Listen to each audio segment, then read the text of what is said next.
Okay, we're recording. Good evening and welcome to Convos. And I am here. My name is Camille Evans, and I am here with another culture creator, the legendary Mic Geronimo. Thank you, my baby, for doing this with me. I always wanted to tell you this. I've been doing this for 30 years, Hmm. and behind the scenes, I was Mike's product manager at TVT Blunt Recordings. And, God bless all the artists that I've had in my life, right? They've all brought some type of positivity to me. But I've had three favorite artists that have either changed my life, they've brought creativity I've learned and been inspired from. You are one of the three. They're Oh, all men. I've never really had female artists. They were uh, all hip hop. Like I was a hip hop girl. I used to get offended by that, but I guess I was able to handle you guys. you were, and you taught you. I'm just grateful that, like, I always think of you and Wanda Snell the most, Yeah, and love one. and I think on the outer shot of that is a bit of Vera and Patricia because, and it's funny because all the women that were there for the most part, but you and Wanda in particular were very maternal, Yes, and it always went beyond just being the run of the mill. Okay, you're in the industry, everything's fast, we're moving, snap snap snap. You you taught me things that I needed to know, and you taught me things that I might not have wanted to know or might not wanted to learn, but because you love me, you taught me what you I taught do, me. and I do love you. I remember we were someplace, and you because you call me Ma. People don't know you call me Ma, and someone was like, "You not how?" And I said, "No, that's just." Yeah, they don't get it, I You know. don't get it. I was like, "No," I was like, that's It's how." funny you say that because I said that to myself one day. I was like, Mill looked way too young to be like my mama. So I wonder if people are taking it that way. But I said, but Yeah, I know somebody she does. overheard one day when What? we were in a club, and somebody was Uh, like, "But Mom. that, yeah, because yeah," and I call you like my son because that's how Yeah, I. you my soul mama. You one of my Yeah, soul mamas in this world, and you help to navigate me through experiences. You help me to learn things that thank are a you. necessity where I Appreciate grew.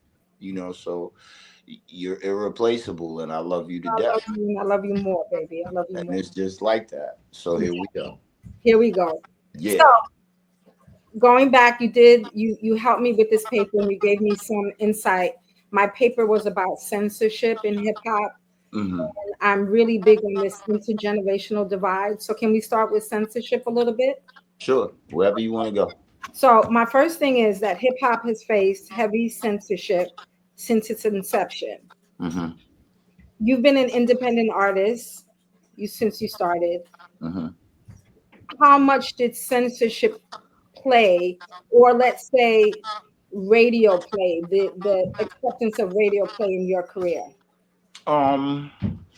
Well, I never really encountered anything that was like so controversial in terms of censorship that I figuratively had my back against the wall in the sense of you have to absolutely change this or X, Y, and Z. I can't recall anything that dramatic happening to me in terms of censorship. However, there are those things as an artist that, like, you just naturally come to learn through, I guess, the process of just the everyday of being an artist. For airplay and for radio, that there's just certain things you may have to change a word, you may actually have to rephrase the way that you say something. But those are more derogatory things that I think are like, they're very, very obvious. Um, Now, in terms of things such as messaging and being censored in terms of messages that you may want to project, you don't necessarily encounter people. You don't necessarily encounter. Well, at least I haven't encountered anyone saying you specifically can't say that.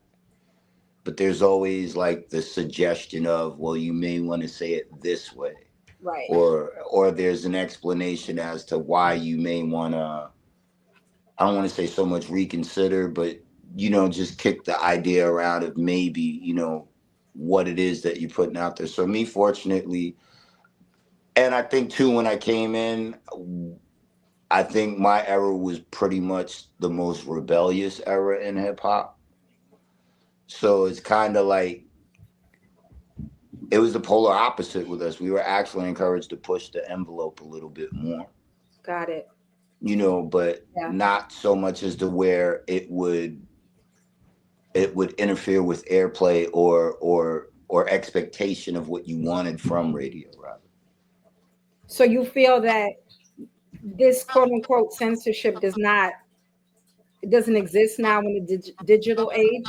Like the new artists don't have to worry about, Oh, please. yeah, Like it's like I they mean now especially it's crazy because it's like now I mean, first of all, there's so many different outlets that give you access to music now Mm-hmm. that hold weight now that either one did not exist at that time, or two, things have shifted and now they do hold more weight. So mostly, like with the young boys or the young people now, they're very big on Spotify, and that's their go-to, and if you don't have Spotify, then you have satellite radio, and if you don't have that, you have Apple Music. If you don't have Apple Music, there's this plethora of DSPs that provide musical content where censorship doesn't at all come into play. Right. And that was actually one of the cornerstones for why these platforms have gained the power and the weight that they have now, is because it's not up to a PD to determine what you hear and how you hear it and how many times you hear it. Yes. So there's a lot of things now that you can do, and then I just think from in the sense of ethics and of, I guess, morality, it pretty much isn't any right now.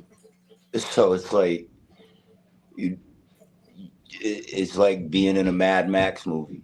Like I don't think there's anything short of, like I don't even know what qualifies to make people raise up in arms and complain about censorship at this point. Like everyone has their soapbox, and a big part of this whole wave of social media and the internet and all these things colliding with us is the fact that you do have your own soapbox, and you are encouraged to say as much as you can, as outlandish as you can, because that garners results on the algorithm. Yes. The great So there's all these variables and all these components that you just didn't have when I came out, but I think now there's really, you just have a moment in time where it's like there's this big thing about freedom of speech now, and there's this distortion of what that should allow you to do and what people perceive it as allowing you to do. Gotcha. And so you didn't have that when we were coming up. Yeah, really different. So let's shift to this understanding and idea of the intergenerational divide. Do you feel that there's a disconnect between the pioneers of hip hop and today's younger artists? And what do you think caused that gap, if there is a gap? Oh And yeah, there's a gap. There's definitely a gap. Um, it's weird because when you had emailed me the other day, I thought about a long time ago. There was an artist that is from a very big hip hop group. They're a very revolutionary hip hop group. And when I was a kid, like they were one of those groups that you know, like they were just wow, and they just brought this noise that no one could understand. And I remember we were at a venue one time, and the front man of that group was talking to people in the venue about changes coming in hip hop. And he was talking about um, the effects that he was seeing play out in hip hop with my generation. And it's weird. I don't know if he was directly looking at me when he had said what he said, but it looked like he was looking right at me. Wow. And he was saying something, you know, along the lines of like I'm paraphrasing, but he said something along the lines of, you know, don't become part of the machine. And it's it's weird to me because when I think back about that night and I see him in my head saying that from the stage and like looking at me and I'm like, he was trying so hard to tell me to pay attention, to watch what was going on, Right. He saw it. and to not get, I guess, wrapped up in that cocoon of what the machine was starting to make hip hop. And I remember at that time, young me was like, I don't want to say arrogant about it, but I just was not at all concerned with the message. And I say that as to say, I think that you always have in music in general, in every genre, that moment in time where there's this era that's making its way out of the court, and there's this era that's coming into the court. And I think one of the biggest mistakes that we as artists made during our time of entering was we allowed the industry to program us more towards competition. Yes. I get you. And That's a very good point. and the reason I say that is because our era was like the first Mega Millions era of hip hop. Like no artist was seeing the amounts of money that we were seeing at that time. I mean, you know, we were on an independent label and I had like an open book budget, which was unheard of, you Yeah. know. So I call it the golden era of hip hop. yeah, It was. and because it was making so much money, it became very competitive, and the people, you know, the executives, they knew that, and I think it was even so mind blowing to them that the music was able to generate that much revenue that fast, that consistently. So we allowed all the spoils of war to get in the way of long-term vision and long-term responsibility. And we also allowed ourselves to kind of be maneuvered into a place where you don't even consider those responsibilities. So I think just the natural order of things when you have the old guard and the new guard, I think that played, you know, that played out the way that it always does. But I also think that now in hindsight, being older, being able to kind of look through things with a different lens, you can see how, you know, it was so critical for us to realize that it's like it's like the Spider-Man movie when his uncle tells him, he's like, with great power comes great responsibility. Yeah. And it's kind of like we heard that and we were like, yeah, all right, cool. I'm gonna go sling webs and have fun, and that's what we did. And in the long run, you pay for that. You Yeah. know, the culture pays for that. Culture is definitely paying for it. Yeah. How do we bridge the gap a little bit? Ooh, that was a good one. I've been trying to figure this out forever. You know, um, I can only speak for me, mom. Like, I have this thing where I'm always like, I don't want to be the old artist, meaning like some artists I remember meeting from like, you know, again, back in the day, and you meet all your heroes, and they always say, don't meet your Don't hero. meet your hero. Yes. Right, you'll be disappointed. So disappointed. Yep. And there were a couple of artists that I met that I was like one artist, I remember he came up to me in Flush and he was like, "Yeah, I love you guys stuff, but why y'all fucking it up talking about like guns and drugs and all that?" And like young us, we were offended. So we Yeah, like looked at the person and we were like, well, that's what we see, so that's what we talk about. right. Um, and I say that as to say, like, first of all, respect is such a big thing. And there's so much of a bankruptcy now in terms of respect and honor and truth and value and lineage.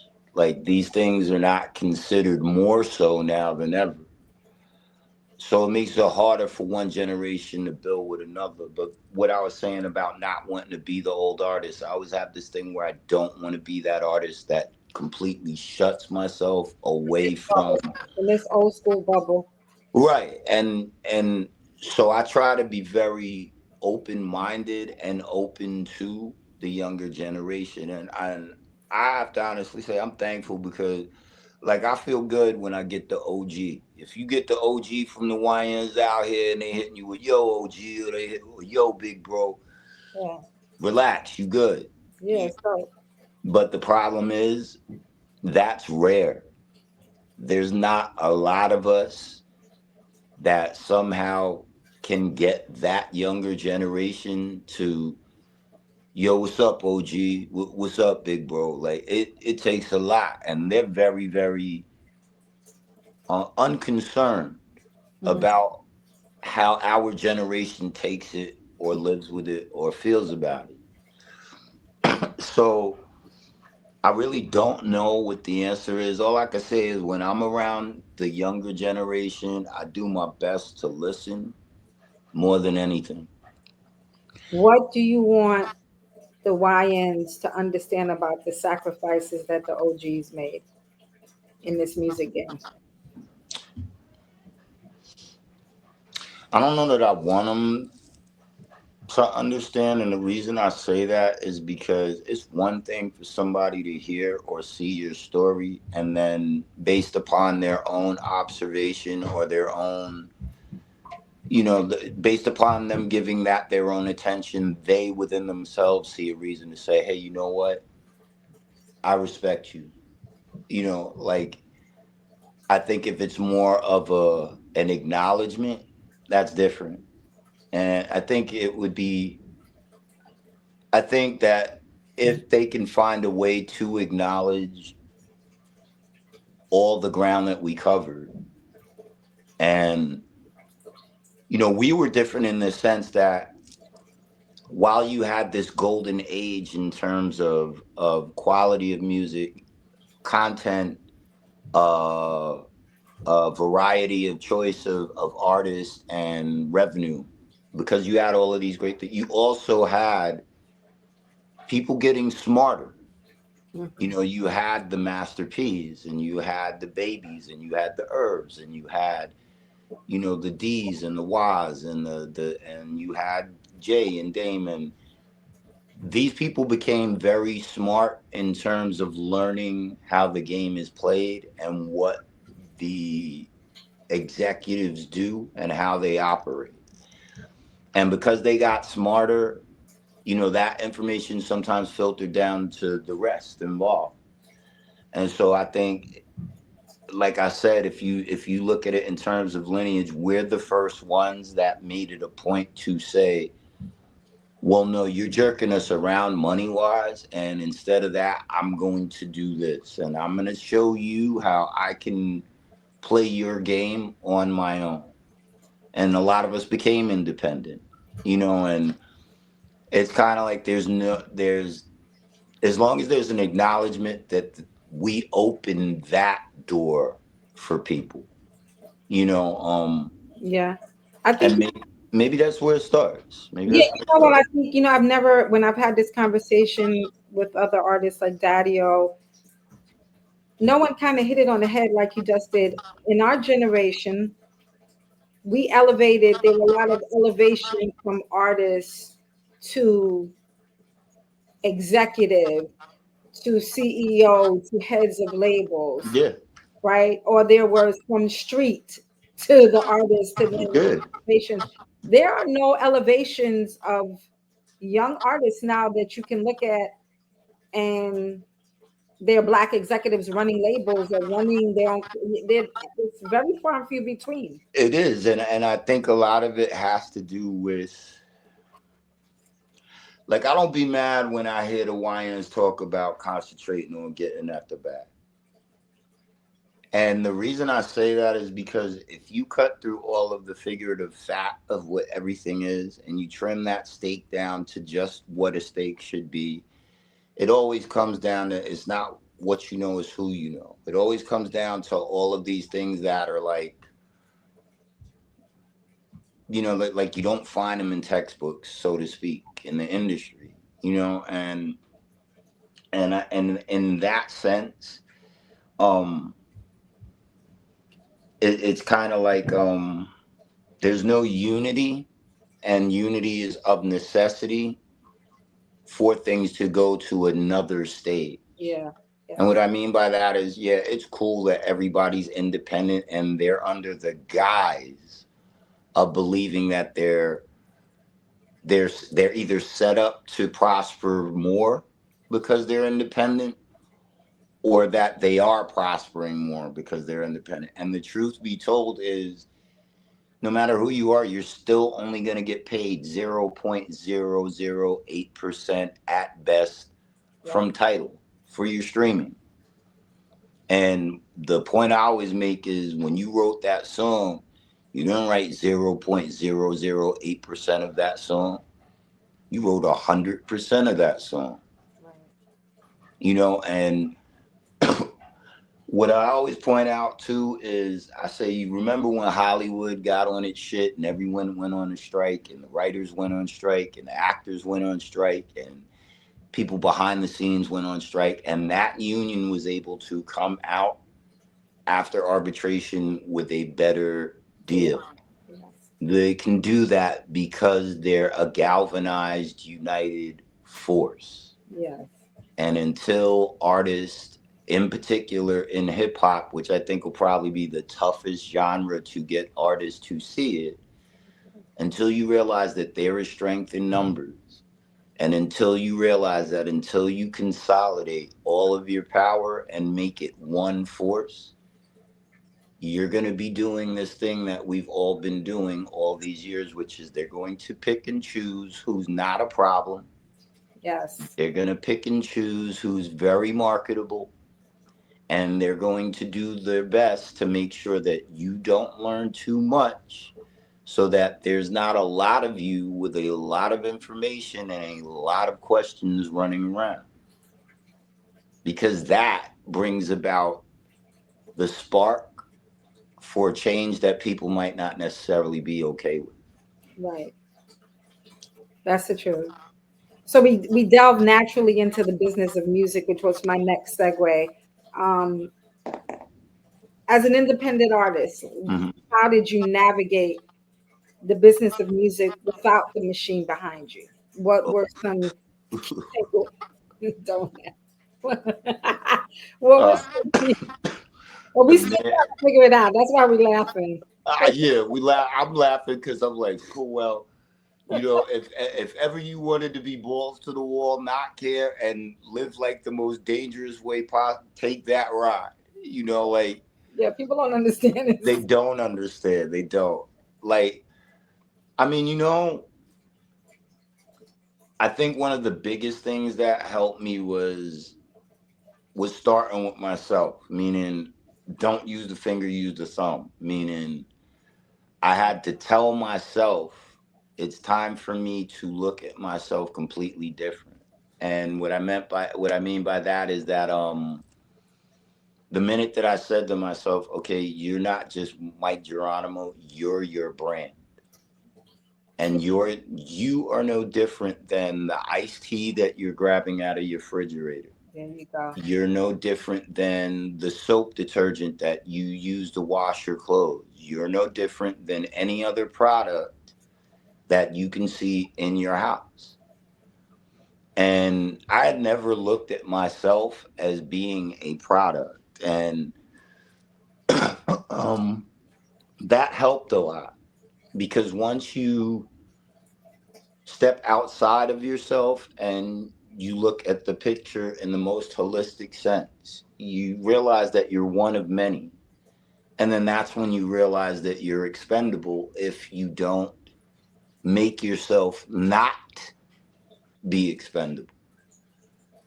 And so all of that led to me saying, okay, anything that I have to do, I'm going to have to do consistently and way harder than people that have that machine behind them. I'm going to have to get on planes, trains, and automobiles. I'm going to have to shake hands and kiss babies not once, but 3 times.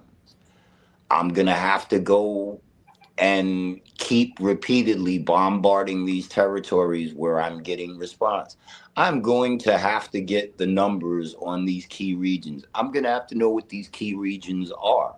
I'm going to have to know who these radio stations are, who these PDs are, who Yep. these DJs are. So important. And so, when you become an independent, if you're really doing it in order to not be on life support, you assume all of those things and you do the best you can and you make it happen by hook or crook. Yeah, that's a great advice for young for artists, and that's I don't think they don't see themselves in that way, and that's what marketing did. We created the brand, we made things sellable because it's all about revenue, right? And Yeah, absolutely. listen, if you want to be a happy artist and you just doing lyrics for the basement, that's good. But if you want to live I'll in never forget Irv telling me. I remember me and Irv would always, I don't want to say we would argue about it, but Irv would always try to get me to see the dollars and cents and the mechanics of the industry.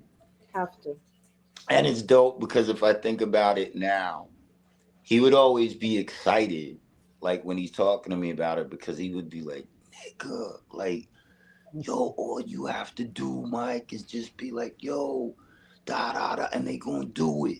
Like, yo, Mike, you, Mike, it's not a lot of work with you, Mike. Peep, yo, you this, you're that, you can do this, you have all these things that, and he would say this stuff to me because to him he would say, yo, you're a no-brainer.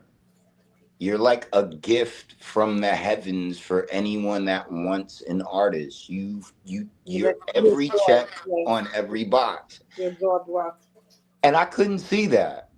All I could see was, yo, okay, this blunt is really, really good. And okay, I don't like the way I sound on that song. And he would be like, nigga, hello. Like, Right. this is a business. This is Right. right. There's You catch know, choices like right. And so I say all of that is to say that the minute that you start to look at yourself as, imagine you're on a conveyor belt at Amazon. You're going to be shipped out. You're going to be mailed to whoever purchased you, and that's just the reality of it. And if you don't put good content out, they're not going to order that product. And if your shit is not together and that product doesn't arrive on time, they won't have faith in that product. And so once you realize the value of your brand, then it changes your perception, uh, and and it makes you move different if you right. really want to do If something. you really want it, right, and you want it Exactly. right. So let's segue to our final section called legacy and culture. I want to Okay. talk about lyrics because you're a lyricist. How has the criminalization of hip hop lyrics affected the way artists express themselves? I think they're pretty much. Well, I think now, like, and so many things have happened in the last 2 3 years. Like, there is the danger of your lyrics being used against you God forbid you end up in like a Young Thug scenario, or and there is a cancel culture now, and there is this war now with. So I sensitive. mean, now it's changed. Now it's woke is dead, and like no matter how disrespectful I see things, that's what's hot now, and so there's all these things that are going on, Yeah, and it's crazy. It's crazy. It really is because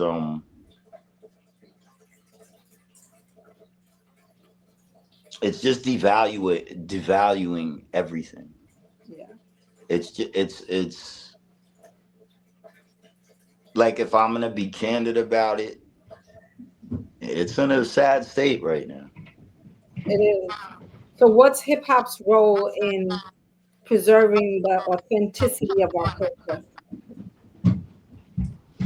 I thought about that when I read that question in particular, because I was like, when you say culture, is the culture, that which we're taught, which is, the holy grail of graffiti and breakdancing The and original. music, and is that the reference you're making, like that? Yeah, I mean, I see when I say culture, for me, I see every facet of our culture as people of color.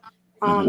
whether that's hip hop had so many tentacles when it came to fashion and music and Oh film. yeah. And, you I know, mean, well, you just had the Met Gala where I think the theme was Black the Dan. the highest 30 something million did they garner? I don't remember. Something, yeah, it was a Highest pretty reputable number.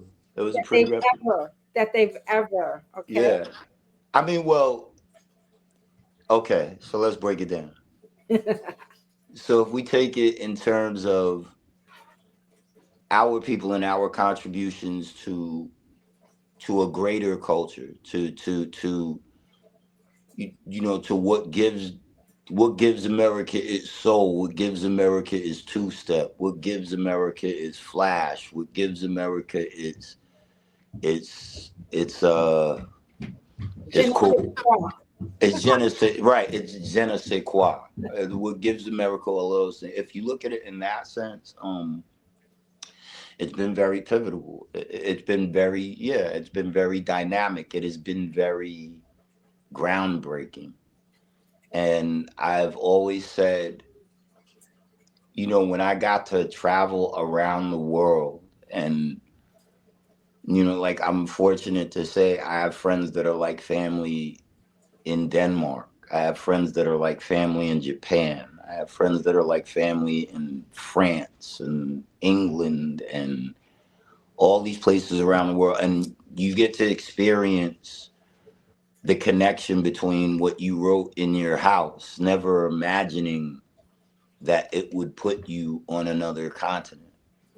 So I've never seen any form of music bring so much diversity Yes, and love together. Like and harm. Like, when I look at my kids and I watch them with their buddies now, and I look at their eclectic assortment of individuals, but then I listen to them, and I listen to them talk, and they all little, and you capping, you cap, yo, stop Mhm. order farming, yo, chicken job, and they talk and they talk, Yeah. but they're all these different nationalities, and they all sound the same. Yeah, isn't that funny? They It's all amazing. It's dope, Camille, because it gives me hope. It's the only thing now that makes me say maybe humanity will get to a better place eventually, and maybe it's not us, maybe it's them that does that. Maybe we were just the ones that gave them the tools to knock down the walls of not wanting to experience other cultures, other people, other religions, other points of view. Hip hop is the only thing that I've seen that you could be a white boy from Alabama, you can be an Asian from San Diego, yeah. It's you amazing, could be magical. right, and it'll bring us all together. So I've never seen anything do that the way that hip hop does. Um, but I don't think that hip hop has had that moment yet where it looks itself in the mirror and it admits its rights and its wrongs. And it says to itself, okay, I do have to take responsibility for this. And because I do need to play a part in this. So our magical era of that 90s, 2000s, and let me not take away from the 70s and 80s of hip hop, but Hmm. what are we missing from our era? What are we missing now that we had before? What mojo did we have Oh before? my God. I was just saying this to someone not too long. I said, it's funny because in any social revolution, you've had theme music. If it was the civil rights movement, you had Marvin Gaye, you had Stevie Wonder, you had John Lennon. If it was the anti-war movement, you had the Mamas and the Papas, you had Bob Dylan, you had Jimi Hendrix, you had all these artists who, what they were going through, what we were all going through at those time periods, they were able to channel that into a song, and that song was able to get all these people to go to Woodstock, Yeah, the soundtrack of the moment. the Yeah. soundtrack of the moment. And now more than ever, I find myself asking, like, well, What is that? where's the fight to power for now? Ladies Where first. Yeah, where we at? where's where's the song that helps what needs to happen now? And we have never been where we are now. And we have never more than now needed reasons to keep going, reasons to believe in fighting the good fight, and reasons to say, okay, I'm going to fight this fight. And if I don't make it to the end of the tunnel, I know that whoever is behind me will. But I'm going to fight enough to get them 2 steps forward, even if I know I won't make those 2 steps. Right. We don't have that. Yeah. And we have never been in a more perilous, dire, unpredictable, unforeseeable moment in modern history. And the thing that I kind of get pissed off with is, like, there's this whole thing with hip hop in particular where, but I think it goes back to how we was raised. Meaning, there's this whole shit where, you got people that are like, I don't give a fuck about that. Nigga, we was niggas anyway. Fuck that. I don't care about that. I'm gonna get my money anyway. Blah, blah, blah. And there's this whole attitude of, like, well, shit isn't gonna change, so why should I care? So I'm just gonna keep, I'll boss up for me. I'll level up for me. Such a separatist ideology with people now. Exactly. And I would say it's separatist, but it's really not. It's really an ideology that that garners its own little tent, because it's this whole theorization of, okay, we were all crabs in a barrel and I made it out the barrel and the barrel's never going to change, and the people who put us in the barrel are never going to change, and therefore because of all of this I'm just going to be the crab on my own walking around outside the barrel. And you can't survive that way. And do you really think that they're not going to take a look down and be like, wow, look at that crab just walking by himself, there's free lunch, and nothing to stop me from taking him, snatching him, putting him in a pot, or crushing him? And we don't see it that way. And like I said, now more than ever, you know, we don't have control over this music in the way that we did. And I just mean in terms of, you can't have one family own upwards of 45% of all music and think that it's not going to be uh, a scenario of picking and choosing. Whatever artists are under that family tree are going to be the ones that get exposed. And if you're not in that whole thing, that whole box, then what do you do? Yeah, right. Where are you? Right. But you gave them the ability to do that. And the reason it was so easy for them to get you to do that is because they got you to understand like the competitive nature of it all. And how if you're the best competitor, this will benefit you. And why worry about them because you're you and we're making sure that the you should have to stop because what life will teach you whether you like it or not is that no man is an island and if you're isolated you're an easy target. That's And good. and if rappers in particular, I hate that term now. Like I hate the word rapper Why? because it's very condescending and it always was. It's like they would be like, "Oh well, like um, there's Lionel Richie, and oh look over there, and there's Bette Midler, and yeah, there's the rappers, Run DMC." Gotcha. And It's always you had to say what they were and then say their name, and that's condescending, and that's not by accident. So the minute that we start to say that to ourselves, first of all, I'm not a rapper, I'm not an MC, I'm not a producer, like whatever the names are that we've decided to give ourselves to segment ourselves off from each other.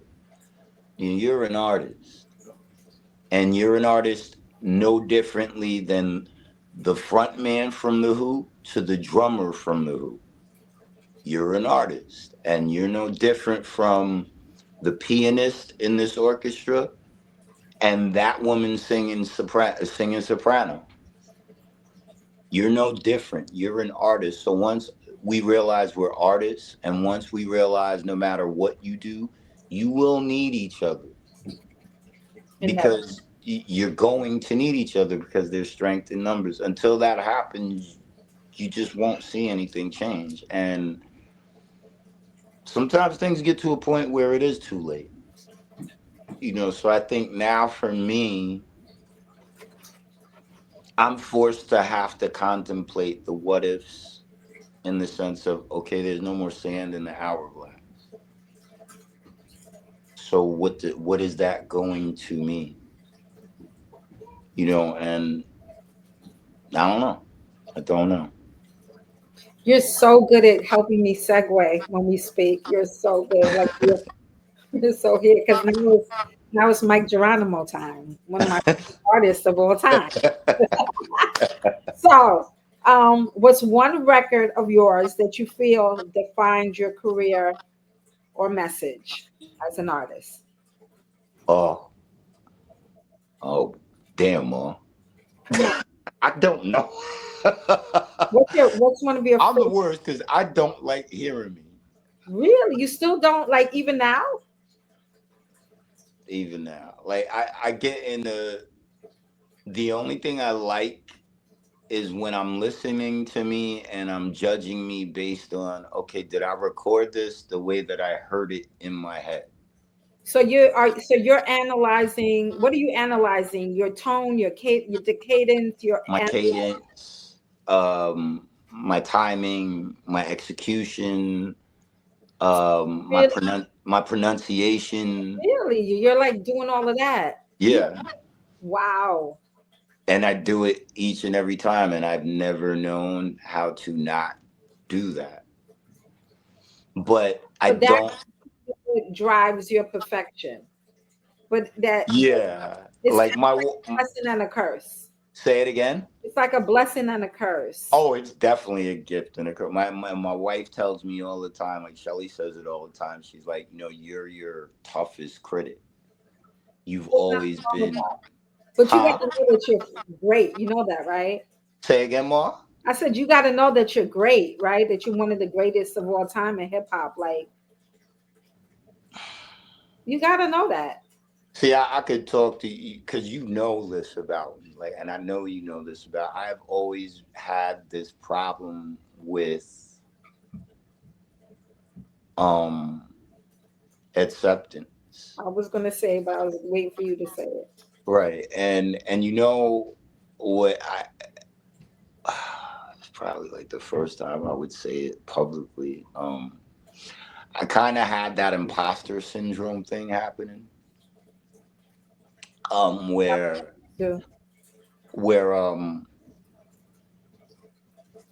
like it would kind of feel like I know I'm me, but it would feel like I'm outside of me watching someone else. Yeah, almost like you're in this surreal life, like you're in a movie, Right. right? And so I've always had this hard time with Why? dealing right, with dealing with like what comes with when you opt to put a song into the world, or you the trade-off. Now I call it the trade-off.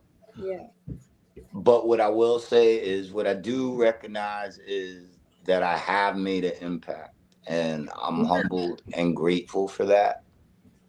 I do realize that whatever it is, I've had enough to be able to sustain me through decades. And that alone says a whole lot. Right. And those two things. So now I say to myself, I say, yo, my man, listen, you 50 something years old. So if anything else, you are now at the state in your life where you can look back at your track record and just based off what the evidence is on your track record, not speculation, not what it should be, what it could be, what it may be, but just this is what it was and this is what happened and this is etched in time. You have enough proof to know that you're good at something. You're very good at something. And the people that invested their time Hmm. into you, like Irv, the people who invested financially into you because they saw what you were capable of doing and being. Hmm. You know what I mean? And people that like me that wanted to work even harder because you were such a great person. And that says a lot about an artist. You know what I mean? Hmm. Like I said, I've done my share over the years. And not every artist is a great artist. They're not. You know what I mean? But you remained humble throughout your career. You were a sponge. You listened. You might have, but you listened. Hmm. And after you absorbed and thought, you executed. I don't think people understand. For those of us on the back end side of music, we got off just as much as the artist. Because for me, I would have things in my head that I Hmm. want you guys to do or to execute during a performance or whatever. Hmm. Then when I saw you guys on stage, like it was such an adrenaline rush. It was such a high to see that something that I believed and that I spoke to you guys about and Hmm. you trusted Hmm. my vision. Hmm. Yo, it was like tear jerk. I just didn't cry in front of you guys, but there were so many times that I walked away like, yo, I came from nothing. Like you, like we come from nothing. And I think Hmm. that's also the imposter syndrome from us. Like Hmm. from nothing and then like people don't understand the beauty of music opens our palette and we saw the world for Oh free. yeah. Oh yeah. It's magical, It is. It is. magical medium. It It really is. changes. It's something I think, not to cut you up, but I think if everyone was granted the experience of being able to go around the world Oof. and in real time For free. for free, right, To do and what just we be like. able to see, like, guess what? There is somebody over in Sweden going through the same shit as you. And there's really no difference except the water and the distance, and that's it. And when you get that, it just makes you see everything differently. Focus.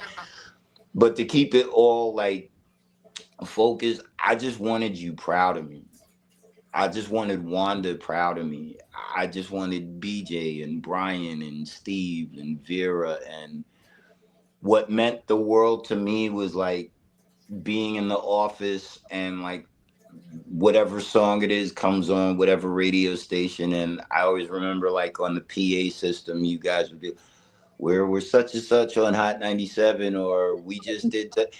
and the whole building would like cheer, Cheer and on. that I would take home with me, and Great. that would make me, that was my reward. You understand what I'm saying? And I know that's weird, like, and I know No, I'm not, I get it of all people. I get it. but I'm just saying, like, I know I'm an oddball in terms of how artists are, and but that's what kept me going. Like for me, it wasn't the magazines or the write-ups or the videos or the perks, or for me it was, I didn't want to let any of you down, And you didn't, and I child. just wanted you guys proud. And if I saw that you guys were proud, then that made me proud of myself. So So let's talk about your legacy. What do you want to be remembered for in this game? oh Lord. Come on. I have no idea. um Come on. it's probably easier to say what I don't want to be known for. um Okay, what do you not want to be known for? um like I don't, well, I want to be known for finding some way of merging integrity with with with commercial success. I want to be known for being fearless or being brave. Like I read somewhere where they tell you courage isn't doing something and not being scared. Courage is doing something knowing you're scared and doing it anyway. And I kind of always, maybe it's my dad, maybe it's my upbringing, but I kind of always been that way.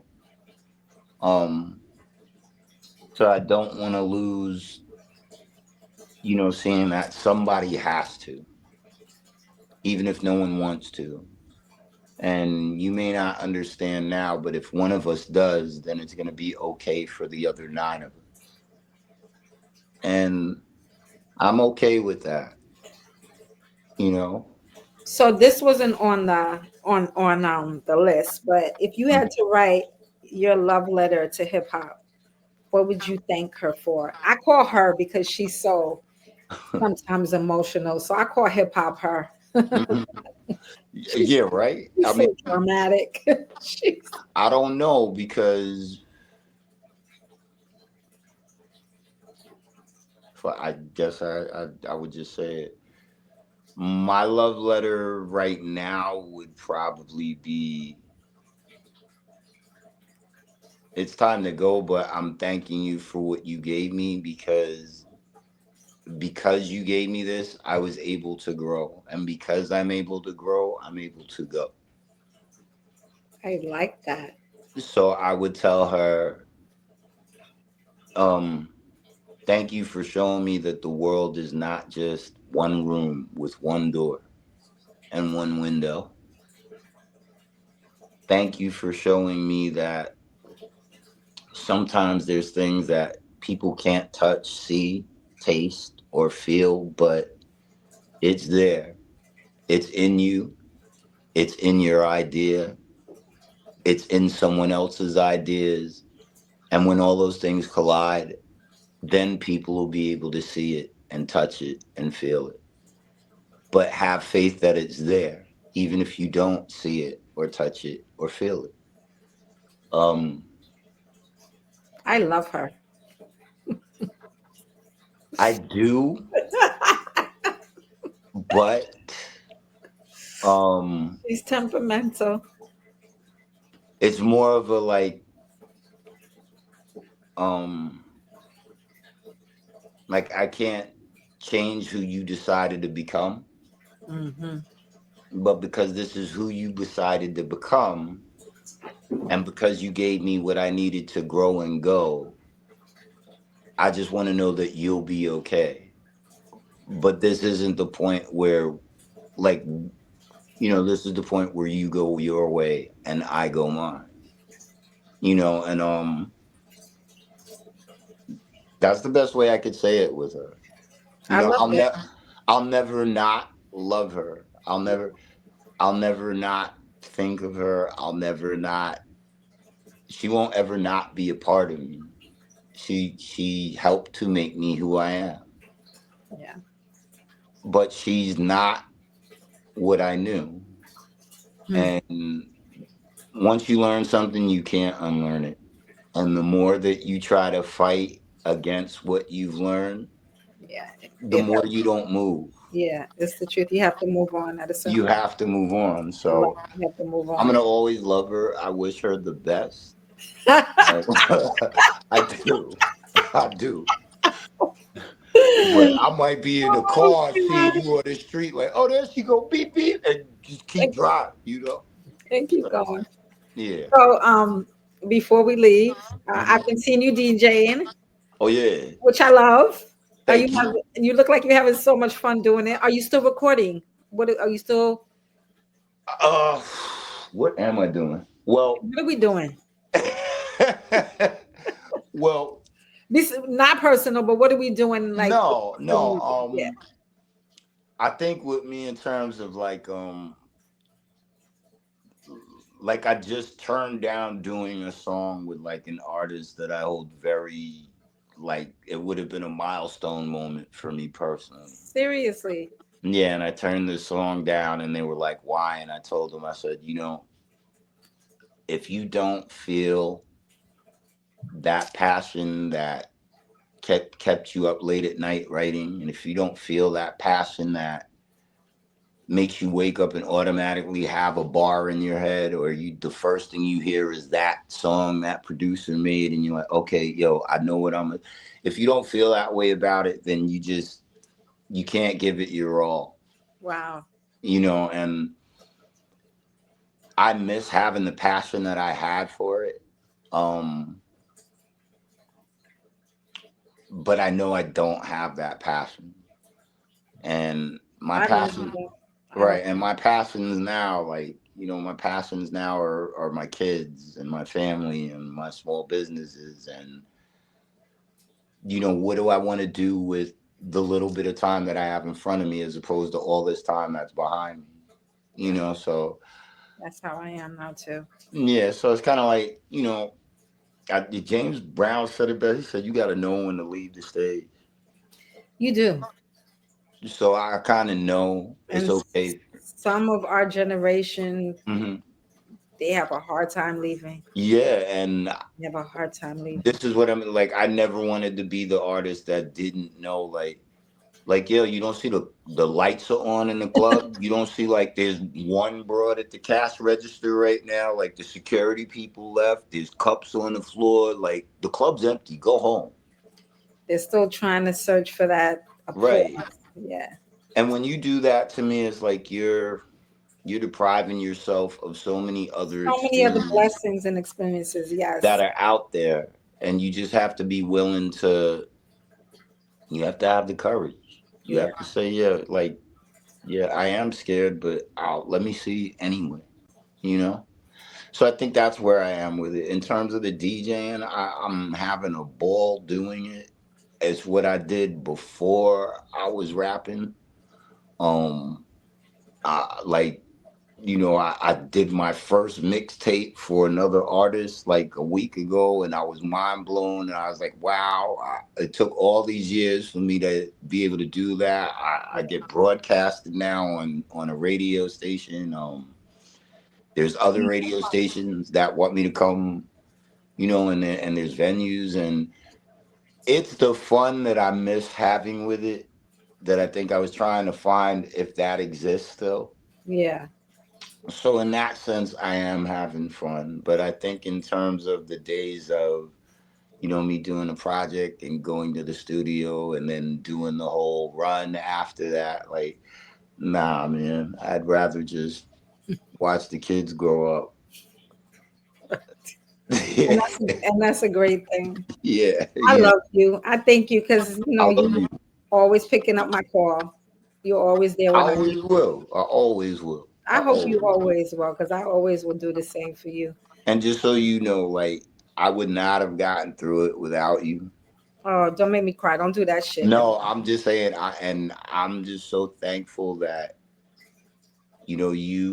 We had a great time. We we we lived did. a life, man, and we still living a life. Mm-hmm. And I thank God that He put people, especially you, in my life. And I remember you and I going running down. I don't know what show you had to do, and people don't understand. We did everything back then.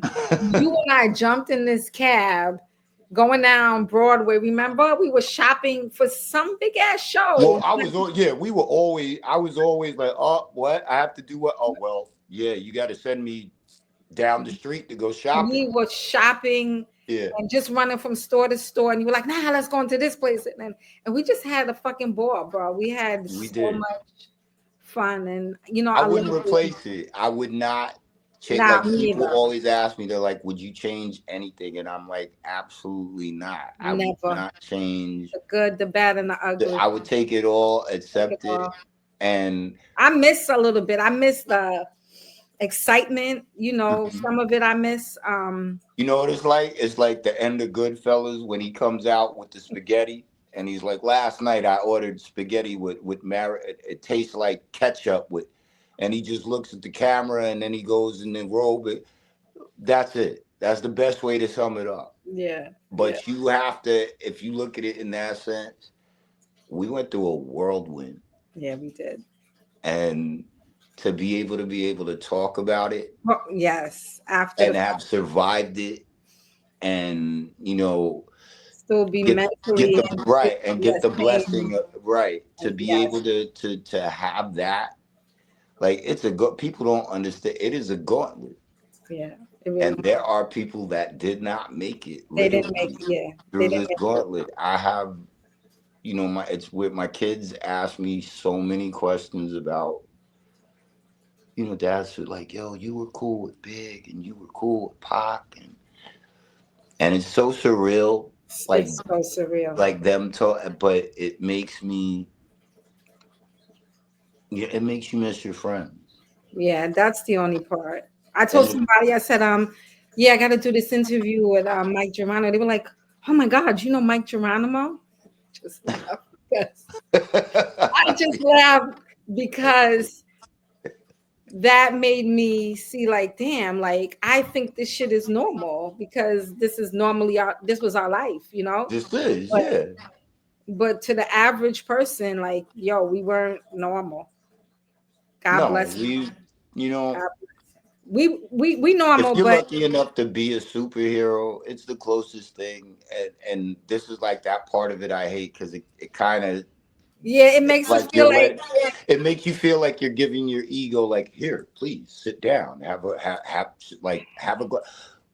but it's the but closest you're gonna ever get yeah, to being a superhero. yes, yeah. And there is nothing in this fucking world like being a superhero. No, it's the greatest shit in the It is world. fucking fun. Greatest shit in the world. I love you, Mike Geronimo. Thank I love you. you too, Mama We Camille. gotta have Very dinner, much. okay? My treat. Yeah, I'm ready. Whenever you are, you tell me what's going on, Yeah, and like you Italian or you something. have to come out here, and you have to see these kids, and you have to Yeah, like I've see. been saying that. I have to come. I promise that I'm going to come and see Over you. the summer, you got Yeah, to when it definitely gets a come little warm, out here. I'm gonna come and hang out with my babies and they can see Well, grandma. you already know, like, this is your house too. When you're around, this is your house too. Thank you. I love you. Thank you, I love okay, for you. doing this for me. Mwah. I'll talk soon. All right, baby. Bye.